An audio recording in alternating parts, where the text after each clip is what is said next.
I discovered my wife's cheating after finding something in her purse that unraveled the truth. My name is Sal, short for Salvatore, and I'm from Italy. My parents moved to the United Kingdom in the late 1960s. We had a popular Italian restaurant that not only supported my immediate family but also extended to distant relatives, including many cousins. Though we're not always in each other's pockets, we're a close-knit family. We make an effort to gather for family events to avoid our beloved grandmother's disapproving gaze. She's the matriarch of our clan. 7 years ago, Connie, who always insisted on obedience, became my wife. We both decided to marry around the age of 30 after being in a relationship without a clear direction. Although it was satisfying in some ways, it lacked the elements needed for a long-term commitment. For almost 2 years, we enjoyed each other's company, attended parties, and had a great time before deciding to exchange vows. Unfortunately, my grandmother never fully accepted Connie, maintaining a tolerant attitude towards her. She was never openly rude, but there was always a look of disbelief in her eyes, as if she expected Connie to make a mistake. Where women get such intuition is a mystery to me. My grandmother had a tough time hiding her emotions from my wife, even though she never expressed her opinions in front of others. Just before our marriage, my grandmother warned me to keep an eye on Connie, expressing concerns about something bothering her. These words continued to echo in my head for unknown reasons. About a month ago, I discovered that my wife was secretly dating another man. They met regularly for at least 6 months, and I found out after a thorough investigation. Surprisingly, finding the truth wasn't as difficult as I expected. One evening, a small oversight on her part raised suspicions. It all started with a minor detail: a pen. A cheap, ordinary pen usually given as a hotel souvenir. Its sudden appearance puzzled me, because I couldn't recall staying at the hotel from where she got it. I usually prefer well-known hotel chains about once a month, although I'm accumulating loyalty points. But they're not that great. One evening, while walking with Connie, I needed a pen. She rummaged in her big purse and pulled one out for me. However, after finishing writing, I noticed an inscription on the handle that caused a small alarm. I knew I hadn't stayed at the hotel indicated on the pen, leading to my confusion. Without saying a word, I handed the pen back to Connie. Although seemingly insignificant, this small crack in our marriage could lead to significant consequences. Strangely, I chose to push it aside as we were meeting friends for a delightful evening over dinner, drinks, and dancing. With 2 other couples, we found ourselves in the cozy lounge bar of our favorite restaurant, just when the infamous pen made its significant move. It was a place where we always felt comfortable and could enjoy a relaxed atmosphere. Additionally, the restaurant owner was one of my cousins, allowing us a generous family discount. We reciprocated by expressing our support for the establishment. The discounts helped us strike the perfect balance between gratitude and not undermining the owner's authority, a mutually beneficial arrangement that worked harmoniously. The other couples present that evening were Carlo and his wife, Joanna, as well as Phil and Terry. Carlo and Joanna were a bit older than us, about 5 years. Despite our distant relationship, we still considered ourselves a family. Carlo had somewhat old-fashioned behavior, and his life was quite interesting, although not entirely within the law. Despite his formidable personality, underneath the intimidating exterior was an incredibly kind and gentle person. You couldn't find a better person unless you managed to upset him. Just one piece of advice: don't. Carlo was like an older brother to me, always ready to support and be a reliable companion who knew how to keep me out of trouble. His wife, Joanna, was a charming woman who shared a deep love with Carlo, making them an ideal couple. She was not only beautiful but also the only person who could intimidate Carlo, although he openly adored her without any doubt. I was fortunate to get to know Phil through work, and we immediately found a common language. We were the same age and had similar views on life. Sometimes we played golf together, and our friendship went beyond the golf course. Phil's wife, Terry, joined us during chats at the golf club, and everything seemed to be going well. It was noticeable that Terry and Connie got along well. Often they spent days on excessive shopping trips, buying everything in a row and spending what felt like an eternity on it. All I saw were the huge bags that Connie brought home after such outings. While Phil was consistently warm and friendly, Terry sometimes seemed distant, especially lately. But there came a moment when she suddenly joined the team completely. I often suspected something was wrong with her and repeatedly told Connie about it. However, she brushed it off, resorting to the typical excuses about women's problems when a woman doesn't want to share something. While we were in a comfortable area enjoying cocktails, Carlo and Joanna entered. I stood up to warmly greet them with hugs and kisses. A prompt waiter quickly brought new drinks to our table. Connie was always amazed at how well we were treated wherever we went. Considering the 6 of us, my cousin efficiently directed us to our reserved table, our usual spot with both privacy and a view of the entrance. Carlo always preferred this window view, and although curious, we didn't ask why. Joanna inquired about Phil and Terry. mentioning she had talked to Connie earlier and knew they might be a bit late since Phil was not home yet. Observing the interaction between the two women, Carlo gave me a significant look. I met his gaze, but he subtly shook his head, choosing to leave things as they were. I mentally noted to discuss this with Carlo later. After finishing our first drinks, Phil and Terry finally arrived, looking a bit flushed. Carlo watched them with an unfathomable expression. I noticed the familiar look again and wondered what Carlo knew. Something important was definitely happening. As we settled into our seats, we quickly delved into discussions about work, upcoming plans, and the usual talk about our families and children. After a delightful meal, we returned to the lounge area with music playing. At this point, the girls were eager to hit the dance floor. The three of us guys sat for a while, realizing our duty was to accompany them.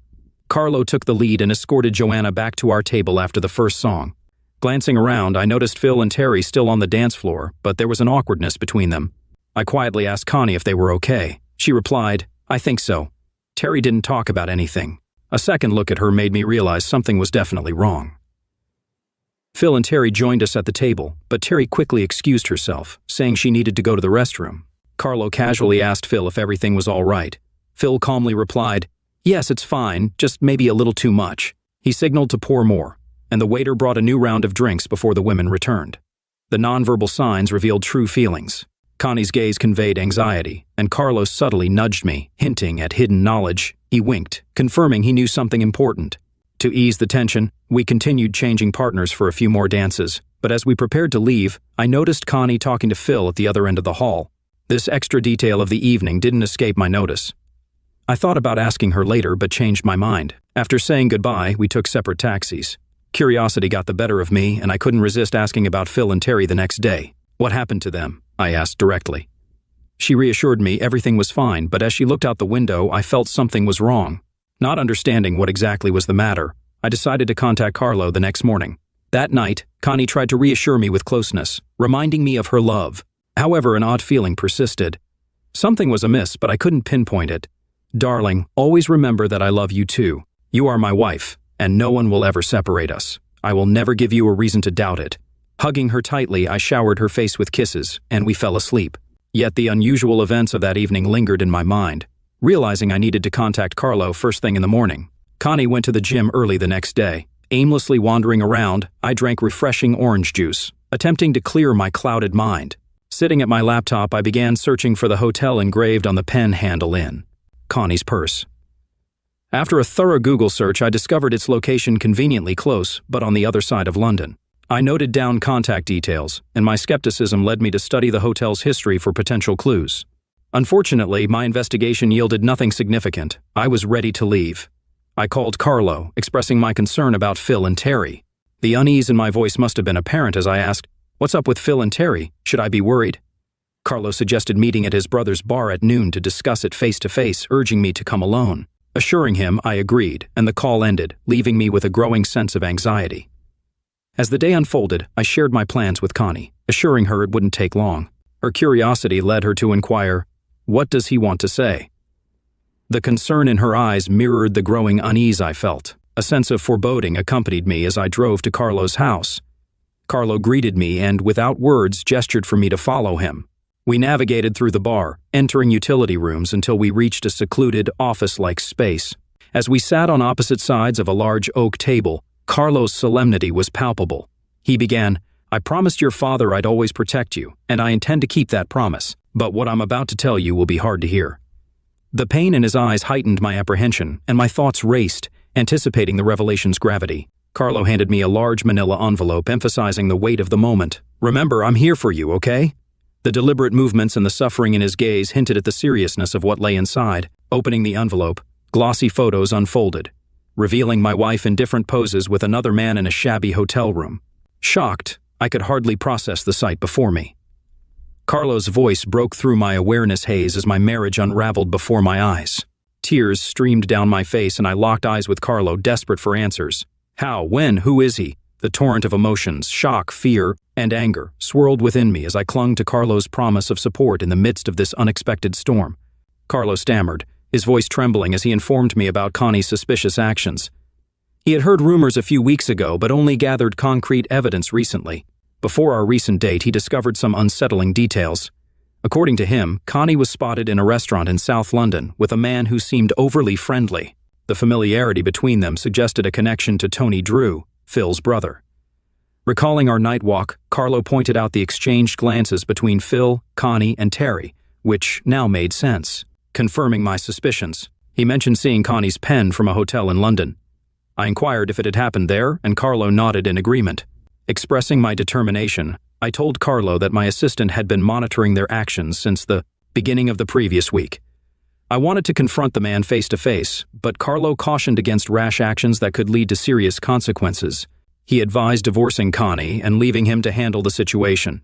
Rejecting his suggestion, I insisted on handling it personally and wanted information on the man's residence, workplace, and other details. Carlo acknowledged having the information in the envelope, but stressed the importance of careful planning to avoid legal consequences.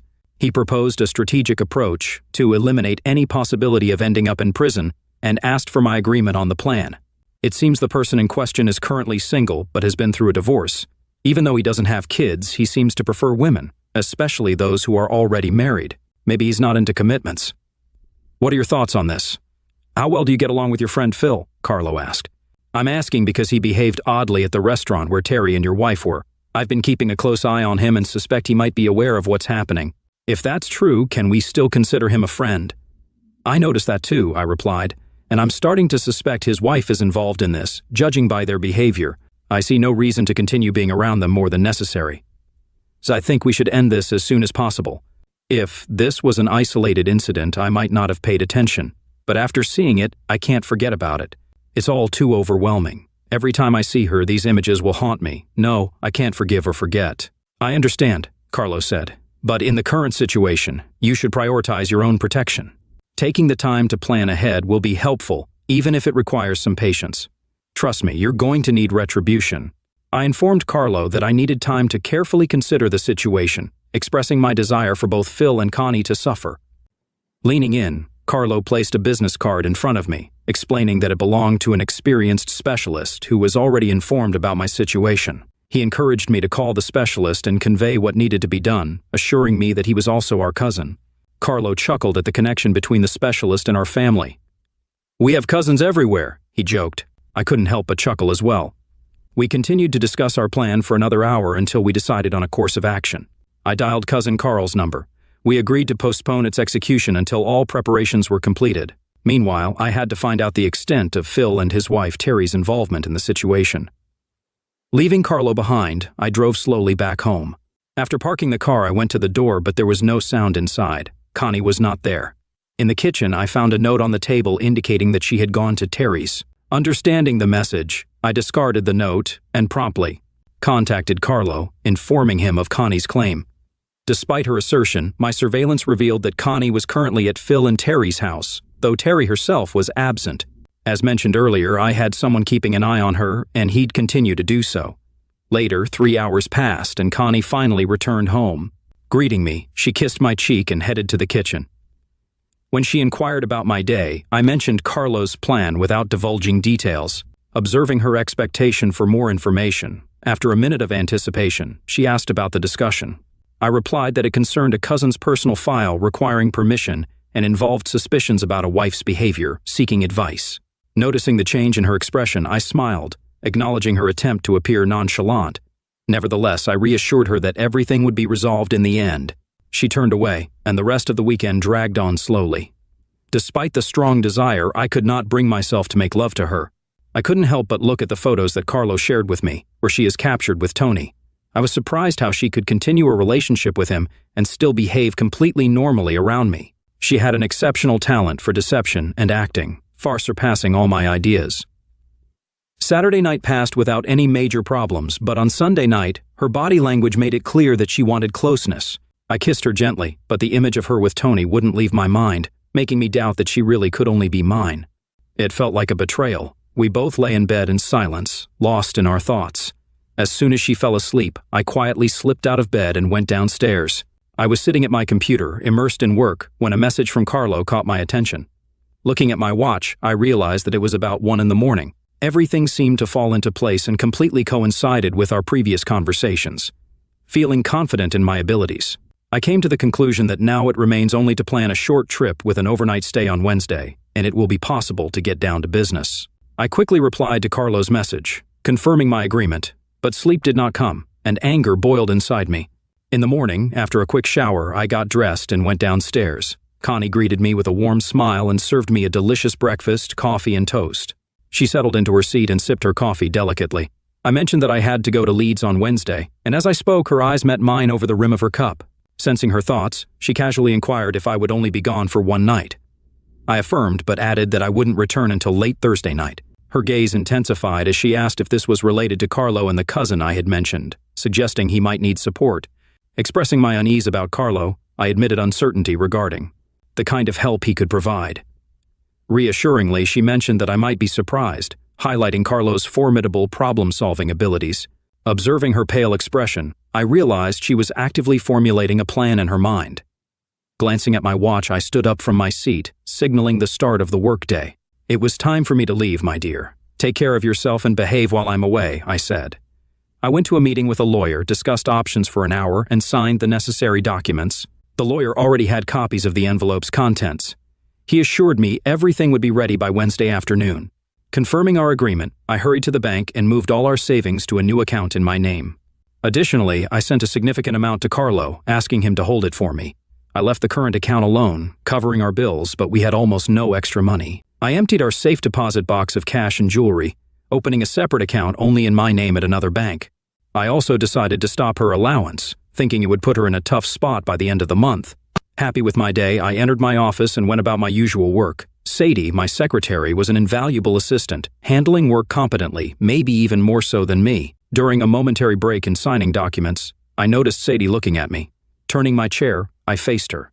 We've known each other for almost 5 years. She's always been professional and devoted, though tension with Connie seemed present. I believed it was related to gender issues. Looking into Sadie's worried eyes, I realized I could no longer ignore the situation. The desire to confide in someone became overwhelming, and she sensed my inner turmoil. Taking a deep breath, I gathered my thoughts and informed her about potential disruptions this week. I emphasized that if I couldn't be there, she knew what needed to be done to ensure everything ran smoothly. She assured me of her support.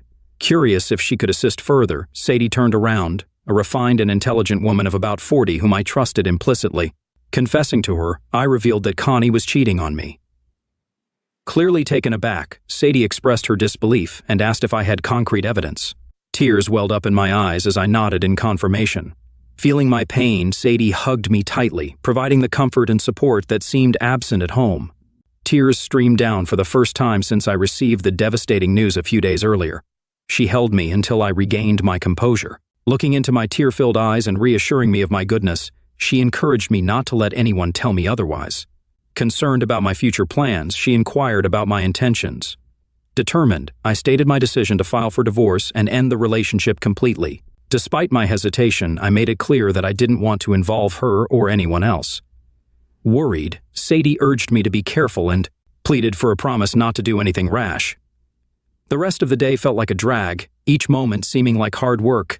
Sadie's devotion and support were invaluable, turning her into a precious friend who stood by me during this challenging time.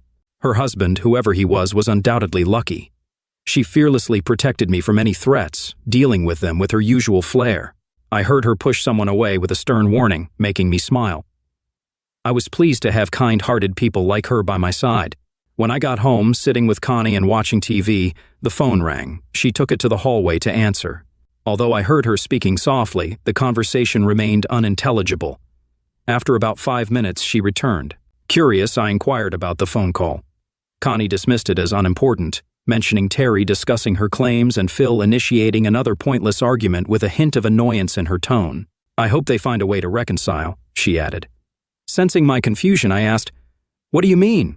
Are they in serious trouble?" Sensing my confusion, I asked, "What do you mean? Are they in serious trouble?" "Phil didn't say anything," Connie replied, carefully watching my expression. I searched for signs that might reveal the truth. "Well," she began hesitantly, "it's not really a serious crisis, more of a small disagreement. I'm sure they'll sort it out." Suddenly it dawned on me. "Is this really what happened when we were in the restaurant?" I asked. Connie looked at me nervously, not realizing I had noticed the tension between them and her role in it. While spinning a web of lies, it became noticeable that Connie was entangled in her own deception. Despite her discomfort, I couldn't figure out Terry and Phil's role in this situation. I remembered their intense communication during our walk, an argument boiling all evening. "So, that's what you talked to Phil about?" I asked, trying to figure out if she was trying to mediate. Connie's response was restrained and somewhat frank. "Yes, Terry asked me to talk to Phil, that's all." Intrigued, I continued to extract information. "What was it about, Connie? Perhaps I can help." A smile appeared when I saw my wife struggle with the tangled web of lies. Sensing her anxiety, she calmed me down. "It's all right, S. I'm sure they are close to solving their problems," she offered optimistically. Expressing relief, I acknowledged the good news about my friend's improving marriage. However, a sudden anxiety prompted me to ask if he was cheating. Connie swiftly reassured me that there was nothing of that sort. My curiosity lingered, leading me to inquire if Terry might be cheating. Sensing my curiosity, Connie suggested not getting involved and letting them figure it out. Fully agreeing, I remarked, "That's precisely what I had in mind. However, when I see Phil, I might check to ensure he's okay." As I shifted my attention back to the TV, Connie's narrowed eyes signaled the end of our discussion. After a few minutes, I revisited the topic, questioning, what was the conversation really about if neither of them was cheating? Unable to resist, Connie abruptly left the sofa, visibly agitated, and hurried out of the room. I sat and chuckled to myself. By now, I had enough information, but the other couple's role was still a mystery. The rest of the evening passed with mutual avoidance, and we both preferred silence to more discussion. Deciding to address the issue of Phil and Terry the next day, I woke up early on Tuesday. I left the house just as Connie was coming down the stairs, still looking a little puzzled. "I have to move. Lots to do before I leave tomorrow," I told her without staying long and headed for the garage. As I moved, my thoughts returned to recent events. Until last week, everything was relatively calm. That changed when Connie met Tony a few months ago during a night out with Terry. They were in a small club with friends when Tony walked in, offered to buy everyone a drink, and caught the girls' attention. During that meeting, Terry noticed a connection between Tony and Connie. Worried, Terry expressed concern about Tony's character to her friend. She advised her to stay away from him, mentioning that he had made advances towards her in the past. In an attempt to calm Terry, Connie reassured her, stating that she had her phone with her and noting that Tony was an attractive and smooth man. Terry shook her head, emphasizing her warning and urging Connie not to entertain the thought. Terry had done her duty as a protector, but she couldn't shake the feeling that something unsettling was behind Connie's eyes. The rest of the evening passed without any notable incidents, at least from Terry's point of view. Despite Terry's warning, Tony managed to get Connie's phone number. Over the next few days, Tony somehow got Connie's number and made several calls involving her in innocent conversations accompanied by light flirting. As the next bachelorette party approached, Connie realized that Tony would be attending again. This time, there was dancing, and as soon as Tony took her in his arms, he began to use seduction tactics, showering her with flattery and compliments. He began numerous subtle touches while they were talking. Leaving the club with Terry's worried friend, who scolded her and urged her to end it before something happened, Connie stubbornly kept silent, brushing off Terry's warnings and insisting that nothing had happened yet. But when Terry saw her, Tony just smiled resolutely, continuing to get his way, confident that he would eventually win Connie over. In the following weeks, phone conversations between Connie and Tony became more frequent, and their flirting intensified. Tony began to seriously pursue Connie. The dynamic changed when Terry was unable to join their usual night out, giving Tony the opportunity he had been waiting for. It was during one of their conversations that he saw a chance to make his move. Tony, using his charm, managed to convince Connie to meet him at the club, emphasizing that it would be a friendly relationship, nothing more. Connie thought about the idea and, seizing on a sudden opportunity, eagerly agreed to the meeting. Unlike her usual outfit for meeting Terry, Connie dressed up, feeling that this occasion had special meaning. Excitement bubbled in her veins. Overcoming any doubts she may have had, she couldn't hide her joy and she didn't want to. In her opinion, talking to Tony created a connection, and she was ready for the next step. Without slowing down, she grabbed her purse and headed for the front door. Unable to contain her excitement, that important evening marked the start of a new chapter in Connie and Tony's life. Their bond grew stronger, and meetings became more frequent. Their evening was filled with flirting, gentle touches, and playful dancing. Tony took her to his car and drove her to the Marriott Hotel, believing Connie was ready for the next step. They spent the night together, their passion lasting until almost 1 a.m. When Connie realized the time, panic set in. She quickly got ready and dressed, urging Tony to take her home. Despite Tony's agreement, the journey alone would have taken at least another 30 minutes. That night served as a wake-up call for Connie, and she started feeling uneasy. But in the following weeks, she continued dating Tony, unable to resist the temptation of their connection. During my absence, she stayed with Tony at the hotel, engaging in various activities. Terry advised Connie to stop before facing consequences. Weeks later, Terry discussed the situation with her husband, Phil, hoping he could influence Tony. Terry explicitly asked Connie to stop and talk to Tony, seeking Phil's support. Phil was torn between loyalty to his brother and me, making it increasingly difficult to find a solution without causing serious consequences. Connie knew their romance should end soon. She understood the risk she was taking increased the allure of continuing the illicit relationship. It was a dangerous game, and if anyone found out, chaos would follow. The recent restaurant incident, combined with leading questions, showed the situation was getting out of control. Connie understood Tony didn't have sincere feelings, considering her only as an opportunity. Despite this, she still felt drawn to him. Deciding that tomorrow would mark the last meeting and the end of the destructive cycle, Connie made up her mind, intending to end it after one final night together. Despite the decision, she still had to convince Tony. Late at night, legal documents from the lawyer were prepared in her car. Feeling tense, I sought solace in my trusted bottle of whiskey. Observing Connie, it was clear she grappled with her problems. When she inquired about my well-being, I didn't immediately respond. Instead, I turned to her, meeting her eyes to gauge her reaction. She seemed scared and anxious, evidently affected by the events of the past day. I muttered that it had been a tough day and mentioned the need to shower for the upcoming meeting with Carlo. The mention of Carlo appeared to disturb her, carrying a sense of horror. After the shower, I went downstairs, catching Connie's gaze in the kitchen. Casually asking about dinner, she suggested ordering takeout, expressing her reluctance to cook. I agreed, and we settled on Chinese cuisine. I called and placed the order, and while waiting, we sat in the living room with the TV on. Dinner passed quietly, almost in suspense. Connie casually inquired about my departure time the next morning, to which I explained my plan to leave around 9 in the morning for an 11 flight. I added that the issue couldn't be addressed until the evening, and that it would be an opportunity to finally meet cousin Carlo, trying to find a positive aspect in the current situation. Acknowledging the importance of family, Connie looked at me with a hint of sadness in her eyes. Perhaps she was contemplating that tomorrow could mark the end of it all. The next morning, I woke up to the delightful smell of freshly brewed coffee, a scent I always appreciated at the start of the day. While I sipped the hot coffee, which served as a magical elixir that fully awakened me, Connie was preparing breakfast. I sat down at the table and began to eat toast, my stomach still feeling heavy from last night's dinner. Silence filled the kitchen while we both enjoyed coffee. A calm atmosphere prevailed.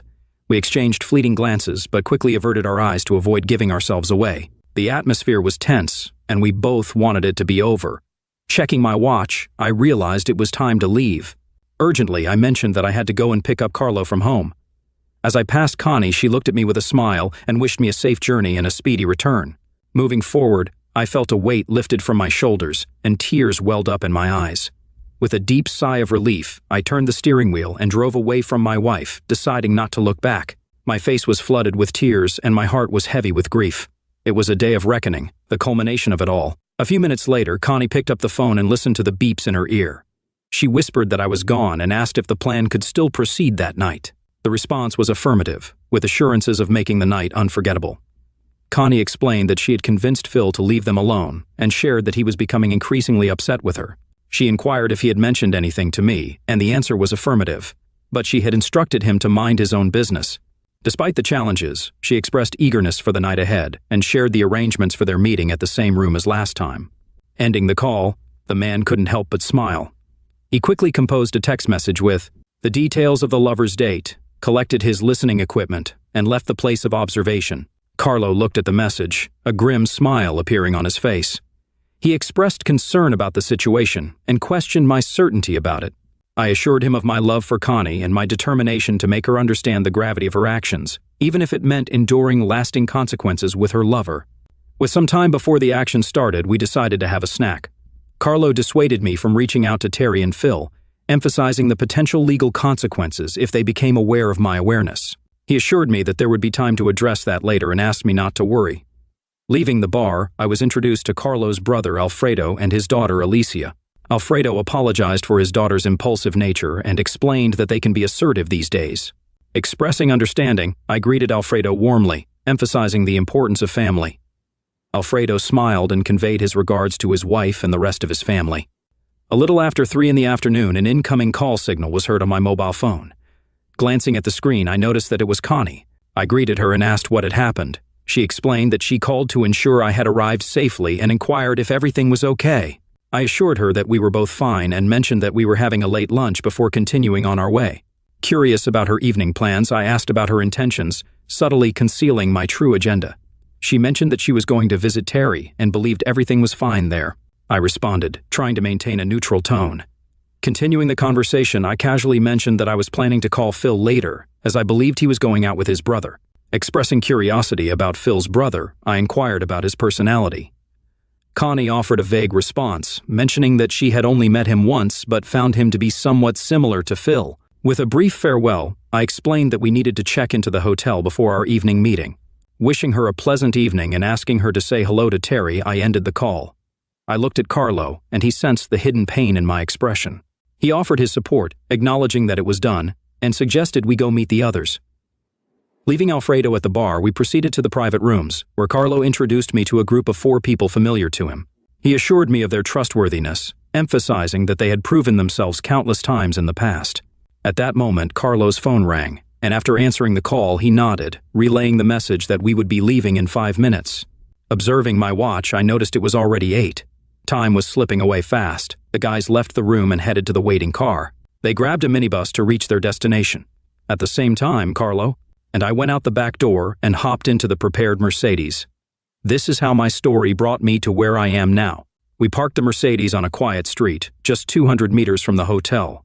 In silence, we sat there, and by 9 in the evening, Carlo's phone signaled a message. After confirming the team's arrival and placement, we stayed silent until another message appeared on Carlo's phone, indicating that the exit was guarded. "Okay, let's go," Carlo said, breaking the silence. After a moment, I followed suit, and we headed for the hotel lobby. Time seemed to have sped up. My heart raced with anticipation. Carlo got out of the car first and directed me to the indicated room number. Reaching door 415, a feeling nagged at me that my wife might be behind it with another man. Just as we reached the door, 4 men in hotel-style uniforms seemed to appear out of nowhere. Glancing around the corridor, relieved it was empty, Carlo warned about the nearby CCTV cameras. Leading the team into the bedroom, Carlo's determined eyes met mine. The lights turned on, revealing a scene that left my heart sinking. From my vantage point, I could see my wife in bed with Tony, oblivious to the impending intrusion. The details of what happened to her lover are hard to convey in this context. Everything unfolded in a whirlwind of emotions. Turning on the light, I entered the room. My wife, lying on the bed, locked eyes with me. Shuddering, she tightly shielded herself, tears streaming down her face. Muffled sobs and unintelligible mutterings escaped her mouth. Love and hate collided, and rage took the forefront among the overwhelming feelings. Carlo stepped forward, gripping my arm and gently taking an object from my hand. His determined eyes met mine, urging me to calm down and gain control of my emotions. At this moment, Connie, consumed by fear, stared at the 2 imposing figures in front of her, shaking her head vigorously. Tears streamed down her face as she remained wordless, intensifying the destruction of her evening. Sensing it was time to leave, I observed a subtle movement from Carlo, who was checking his phone. He mentioned that it was time for us to depart. Following him out of the room and leaving Connie behind, Carlo remarked that I had handled the situation well. He added that, for a moment, he thought I might lose control of my anger. I responded with a grim laugh, assuring him that, so far, it was just a good scare. The real lesson will be when she meets Tony again, I explained, and there's no need for me to get my hands dirty since the guys will handle him properly. Carlo understood my desire for Tony to know I was there, but assured me that Tony wouldn't forget the experience anytime soon. As we walked through dimly lit streets towards our destination, Carlo mentioned that rooms were ready for both of us when we were ready. We entered the bar, where Alfredo awaited us. Approaching, in the morning, Carlo's phone beeped with a message, confirming that everything was settled. Expressing my gratitude for what they did, I started to muse, but Carlo interrupted me, stating that it was over and I needed to figure out the situation with her. Understanding his point, no further words were exchanged. The weight of the situation pressed on me. As we left her at the hotel, I wondered how she would find her way home and what she would say about this unexpected turn of events. Now aware that I knew about her actions, would she admit to them or remain silent? Despite catching her in the act, I doubted she would willingly confess. Carlo's words brought me back. "Rooms are prepared for both of you when you are ready."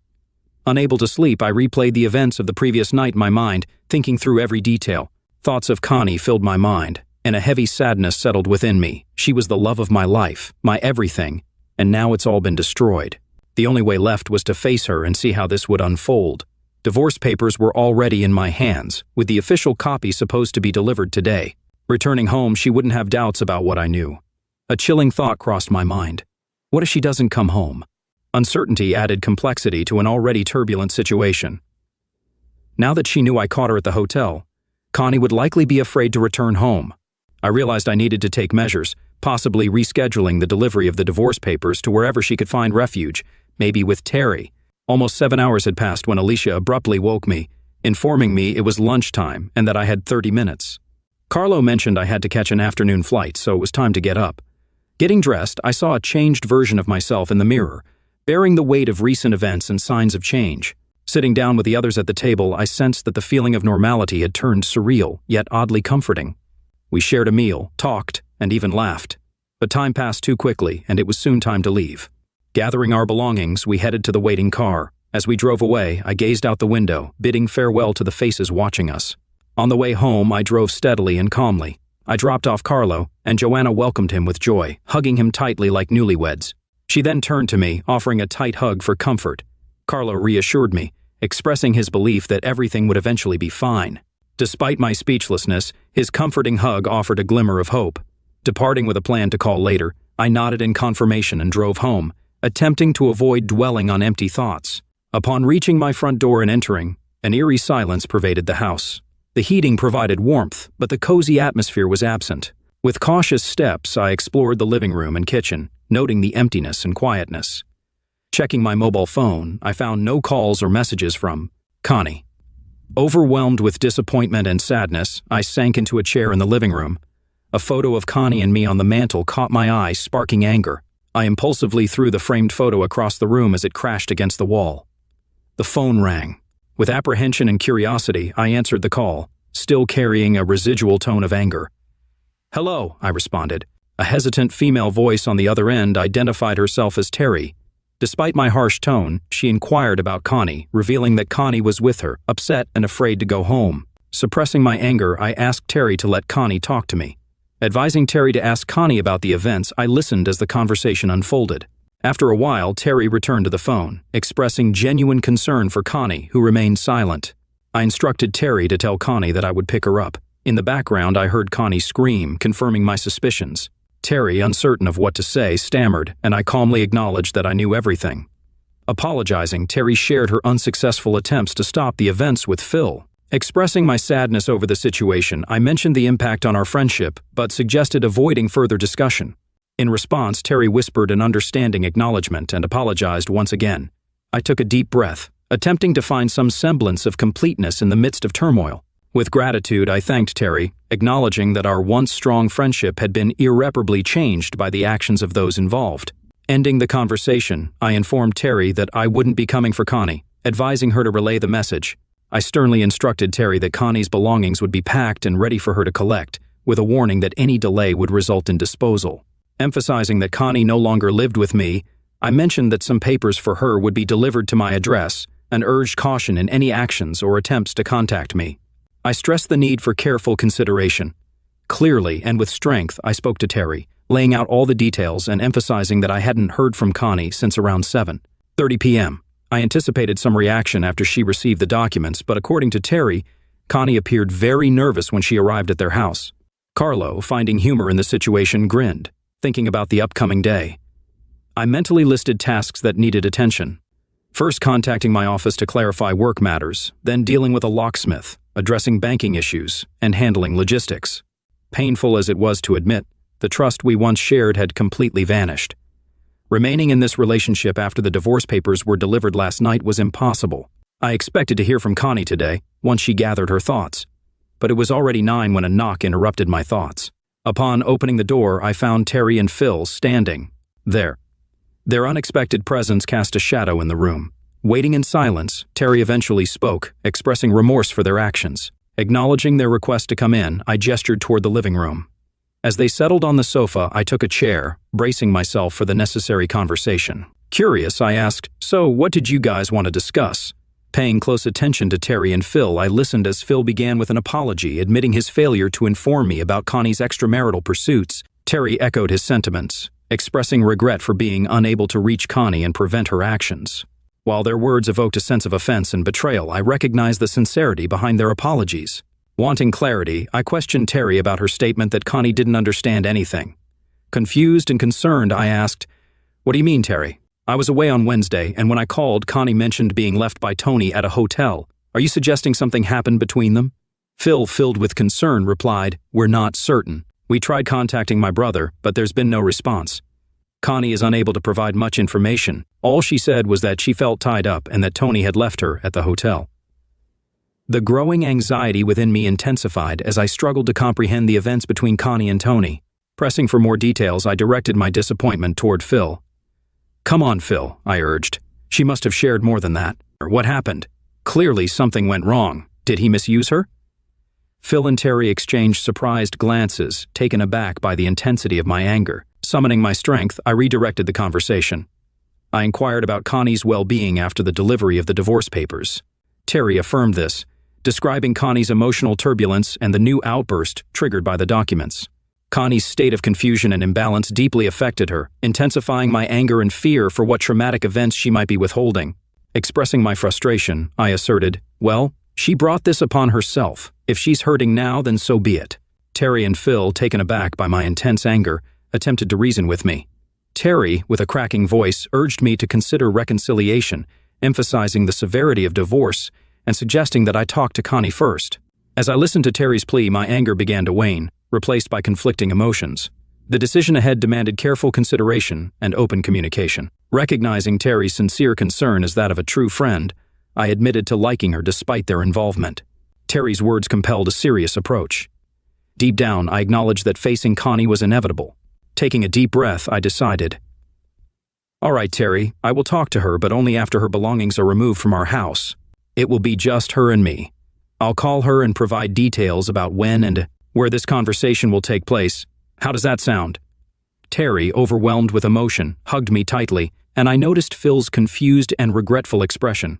Expressing gratitude to Terry for her understanding, I assured her, "Thank you, Terry. I will contact her soon. Please ask her to wait for my call, and don't worry, I won't leave her in limbo for long." Phil, conveying regret, muttered sympathetically, "Sal, I'm sorry. My brother certainly deserved a good thrashing from you. I wouldn't blame you if you did." Observing Terry and Phil leave from the window, their hurried departure indicated their destination, my soon-to-be ex-wife. Lost in thought, I contemplated Terry's words, realizing there was some truth in them. It was time to talk to Connie, and this conversation could no longer be postponed. Feeling detached from the current situation, I sought solace in a conversation with my longtime friend Sadie. Our discussion lasted for half an hour, during which I attentively listened as Sadie shared details of her successful life without my presence. She truly was an extraordinary woman. When she touched on Connie's topic, her tone changed to that of a concerned mother. It felt like listening to my own mother's lectures. In the end, Sadie insisted I have dinner at her house tonight with her husband. Feeling somewhat obligated, I reluctantly agreed to her request. The rest of the day involved various changes. Locks were replaced, rooms were rearranged, clothes were packed or discarded, and photos were reorganized or destroyed. Each action symbolized moving forward and parting with the past. As evening approached, I found myself lost in thought, gazing out of the window and contemplating the task that lay ahead. Understanding the need to gather my strength for what awaited, I decided to postpone making the call until the morning. Feeling a sense of weariness, another restless night followed, offering no relief from the weight of anxious thoughts.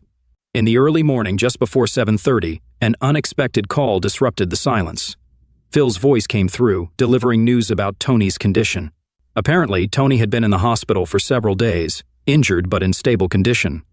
The news had a minimal effect on my emotions, and my response carried a cold detachment. I made it clear to Phil that I harbored no sympathy for Tony, stating, "I hope you don't expect sympathy from me, Phil. As far as I understand, he was lucky that our paths did not cross. I don't have the slightest desire to show him any respect." Phil seemed to accept the frankness of my words and acknowledge the justified anger I felt toward Tony. He refrained from asking certain questions, recognizing the depth of my emotions. Expressing remorse for not being as good a friend to me as I had been to him, Phil conveyed his understanding of the irreparable past. I reassured him that it was not his fault and expressed gratitude for informing me about Tony. After bidding farewell and expressing love to Terry, Phil concluded the call. Placing the phone back on the stand, I turned my attention to the view outside the window. Contemplating the garden, I enjoyed the silence and reflected on the unfolding events. A calm atmosphere enveloped me as I observed random birds flying to the feeder and feasting on the seeds I happily supplied them. Watching the serene communion with nature through the glass always brought me a sense of calm. It was at such moments, immersed in the beauty of the natural world, that my thoughts could flow freely. Dialing Carlo's number on my mobile phone, I shared the news about Tony. His response was brief, but filled with a sense of satisfaction. He noted that the work was done well. Setting the phone aside, I took a sip of the coffee in my hand, relishing the aromas of the day. Soon the phone rang again, disrupting the peaceful atmosphere. This time I decided to let the answering machine handle it. Listening carefully, I heard Connie's trembling voice leaving a message, filled with uncertainty and emotion. "I'm sorry, but I have to explain. I need you. I need to get home. I'm so sorry." Connie's desperate plea echoed in the voicemail. Sobs interrupted her words, penetrating my soul and making my heart ache in my chest. Each tearful phrase caused a shockwave of emotions, leaving me breathless. When the message ended, I found myself breathing heavily, contradictory thoughts spinning in my head. I knew that today I would have to solve this situation, but I wanted her to wait so that she would understand that my decision was made not only in response to her message, it had to be a carefully thought-out decision. For the next few hours, I wandered aimlessly around the house, lost in deep thought. The once familiar rooms now seemed empty, emphasizing the void that had formed after Connie's absence. In place of her belongings, there were spaces that served as visual reminders of our life together. I contacted Sadie and asked for help from several people with a van to move all of Connie's things. Within an hour, the boxes and bags I packed were neatly loaded into the back of the van. I watched the car pull away, setting off to return Connie's things. Soon, I was expecting my phone to buzz with a notification about the delivery of her belongings. This marked the final completion of the one-way trip, the final stage of our life together. Terry called to inform me about the delivery of Connie's belongings. I expressed brief gratitude for the organization, feeling a sense of completeness. Terry updated me, mentioning that they stored most items in the warehouse, keeping only the ones I had marked as personal. Asked whether I would talk to Connie, I firmly instructed Terry to call her as I awaited Connie's response. My tone remained controlled but firm when I spoke to her.